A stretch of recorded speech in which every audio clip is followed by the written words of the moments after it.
বিএনপির জন্ম কিন্তু ৭৫ পরবর্তী সময়ে, এবং বিএনপির জন্ম হয়েছে, জন্মলগ্ন থেকেই তারা কিন্তু আওয়ামী বিরোধী, এবং এই রাজাকার আলবদর আল শামসের সাথে তাদের ওঠা বসা এবং চলাফেরা, এই অতি সম্প্রতি এই ইলেকশনে তারা প্রতিদ্বন্দ্বিতা করেছে জামাতের সাথে, যারা মুক্তিযুদ্ধ বিরোধী, এবং রাজা গোলাম হায়দার চৌধুরী খুব স্পষ্টভাবেই বলেছেন যে তারা মুনাফিক, নানা সময় নানা রকম কথা বলে। আজকে তারা শহীদ মিনারে যাচ্ছে,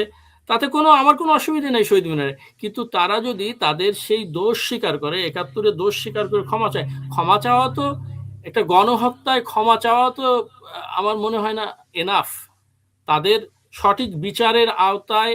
বঙ্গবন্ধু কন্যা যে বিচারটা শুরু করেছিলেন সেই বিচারের আওতায় সঠিক বিচার করা দরকার, এবং তারপরে তারা যদি বাংলাদেশকে মেনে নেয়, অবশ্যই তারা ফুল দিতে পারে, তারা 16ই ডিসেম্বর পালন করতে পারে, তাতে আমার কোনো অসুবিধা নেই।